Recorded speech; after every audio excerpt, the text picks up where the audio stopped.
When trying to learn a foreign language, many students have the same complaint. I'm just not good at memorizing.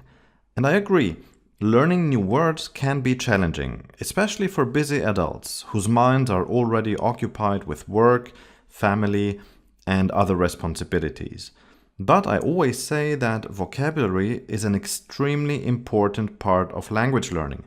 You cannot succeed without it, and no meaningful communication can happen without it. And that's why I included this lecture in the course. Let's start with the so-called spaced repetition system. You probably know what flashcards are, right? You have a word on one side of the card and its translation on the other. You look at the word, test yourself if you know it, and turn over the card to see the translation. So far, so good. The spaced repetition system is a more complex version of the flashcard system. My favorite one is called Anki, and you can find it at ankiweb.net.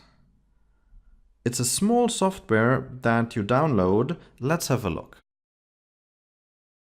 What it does is, it shows you a word without translation, and you decide if you know what it means. Then you press Show Answer, and it shows the translation. If you think it was really easy, you press the button Easy. If you think it was okay, you press Good, and if you think it was hard, you press Again. Now, there is an algorithm working in the background, and it decides when to show you the word again, based on your answers. The difficult words will be shown again very soon, and the easy words in a week or much later. So you don't have to go through all of your flashcards each and every day, even if you know many of them pretty well. The spaced repetition system will show you a word right before you would forget it, and makes sure that it stays constantly fresh in your mind. Now, in my opinion, it is very important that you learn words in their logical context. Write a whole sentence on the flashcard rather than a single isolated word. This makes it easier to remember and will also help you speak more fluently, because you learn ready-made chunks that you can use as is, without having to think a lot how to form a sentence out of many isolated words. Alright, so that's how it works.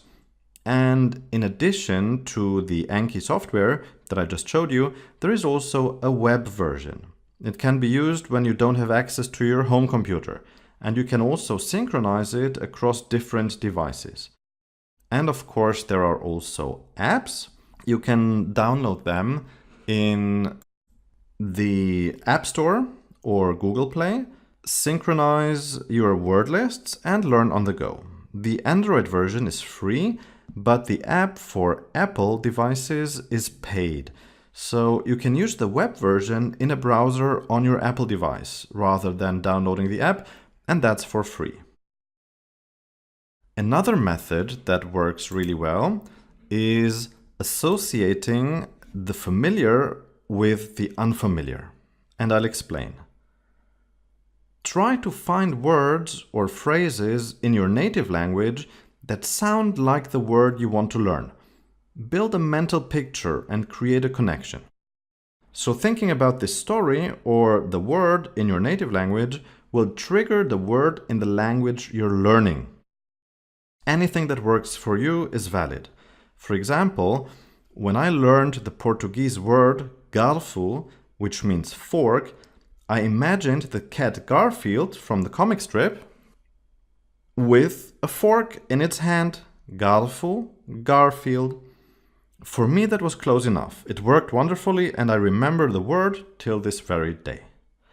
The next example I want to show you is this really good Korean course on Udemy. Its whole concept is based on the association method. In the lecture here on the screen, the teacher is telling a story about 3 hungry children, but the fridge is empty and they haven't got anything to eat.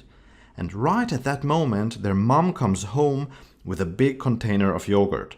And they scream, "Mom got yogurt!" Now, when you drop the end of those 3 words, mom got yogurt, then you have 먹어요. 먹어요. And in Korean, that means to eat. So here he created a story that makes it easier to memorize and remember the Korean word for to eat. And this is quite an enjoyable method because many of the associations you will come up with will be silly, absurd, or bizarre. But that's good because the sillier they are, the better your brain will remember them.